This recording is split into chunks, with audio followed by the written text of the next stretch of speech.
สันดินช่วยฉันถ้า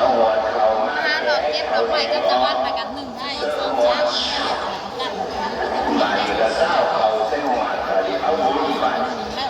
แต่โตผู้หาที่หนึ่งเขาเอาบุญก็เนื้อแล้วพอยังบาลีดีปีโตตะกองที่ตาโบ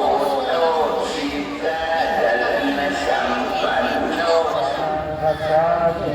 ตุติยปิธามังสละนังคัสสามิตุติยปิธัมมังสรณังคัจฉามิตุติยปิสังฆังสละนังคัจฉามิตุติยปิสังฆังสรณังทางเฮากระพร้อมครอบครัวพี่น้องนั่งจุ่มไผจุ่มแล้ว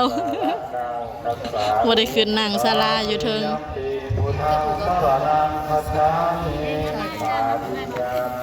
นั่งนี่ก็ได้นั่งน้ำเฮาก็ได้นั่งหันก็ได้เนาะสรณังคัจฉามิตาติยปิสังฆังสรณังคัจฉามิอาติยปิสังฆังสรณังคัจฉามิสรณะมีแต่อยู่วัดโบอยู่บุญหลอดอยู่นะทางภพมาจาริยังปตาติธโนกัสสะละนังสะโอมาน้ำเราอยากหลอดเข้าไปติ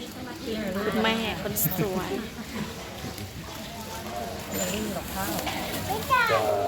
อาจาริโตเวริตาสิโตปานานิโตปาจาตังเวทิราโควิโยโยติสัพพิตานโนบ้านเป็นที่บ่มีที่มือโคโหสุปฏิตาโนปะปะวะโตสาวะสังโฆญาณปฏิปานโนปะปะวะโตสาวะสังโฆสาวะปฏิปานโนปะปะวะโตสาวะสังโฆตังเตตังเป็นผู้หญิงเด้เป็นอารมณ์ดีคือผู้หญิงปะปะวะโตสาวะสังโฆอาวะเนยโยปาวะเนยโยปะติเนยโยอันสาริดาลานิโยหะโนสาราปุญญังติตังโลสาตาลาติเนเมตาสาวดาตาตัมเบเลเนดาราอุตตาช่วงนี้เป็นของเราที่ที่ไหนมาชื่อว่าปักแม่โพธิดงกับแสดงมาจงมาพอเด้อน้ำแห่งห้องที่หาจักมีจองผู้สุดยอดผู้ชนในเกี่ยวกับกำไรดีขอจงมาพอเด้อเป็นกำไรดีน้ำแห่งที่หาจักมีจองผู้สุดยอดผู้ชนในแต่ดวงวิญญาณ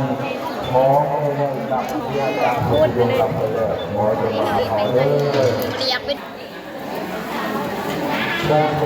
พระพุทธโมโหมันเป็นเรื่องที่ลงมาโดยวิญญาณขอให้ได้ผู้ดูแลพระวงศ์มาลงมาหาเราได้ก็เป็นของเราให้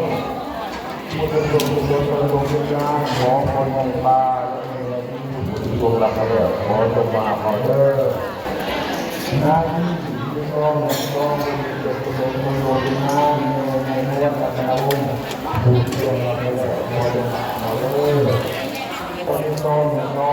กดบุญเป็นดวงวิญญาณในทั่วในภูมิกับหลาน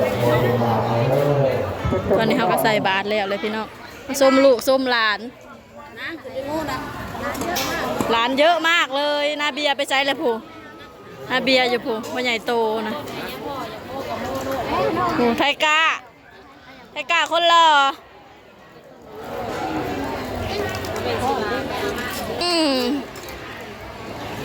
สมัยหล่อผู้สองผู้สังเนาะ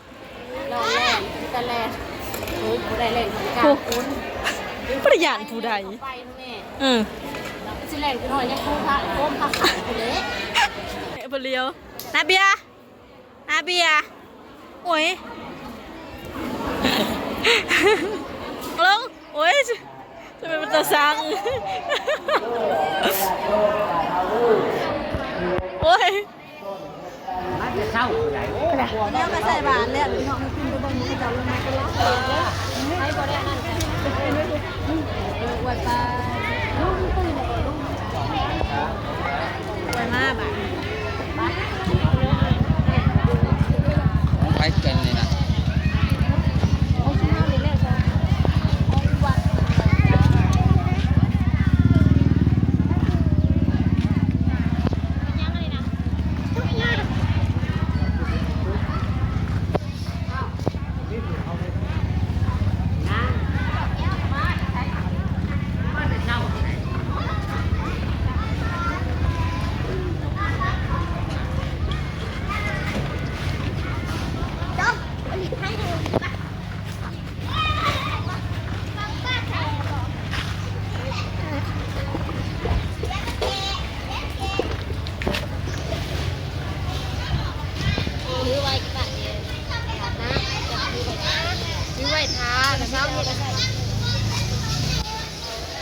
ทง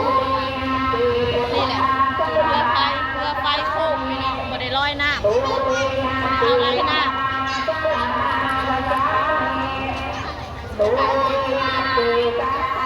พากันเค้นย้อยอันนี้เสยบ่ได้ส่องเบิ่งน้ำแต่โดนเลยพี่น้องมันขึ้นหรือมันลงมันบกหรือมันหยัง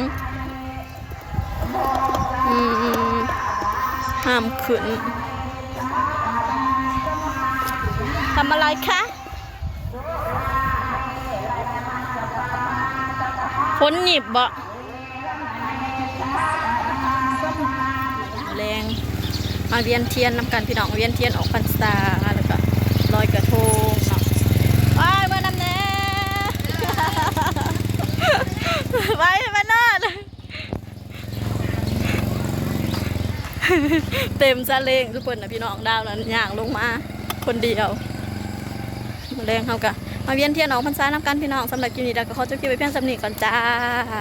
เอาบุญมาฝากเหมือนนี้เนาะใส่บาตรวันออกพรรษาพี่น้องเจอกันคลิปหน้าเด้อพี่น้องเด้อโอ้ยคือเหลื่อมแต่อันนี้สำหรับใครที่เขามาเบิ่งคลิปก็ขอให้ได้บุญน้ำกันพี่น้องอยู่ดีมีแห้งสุขภาพเข้มแข็งเฮงรวยๆทุกทั่วหน้าจ้าเจอกันคลิปหน้าเด้อ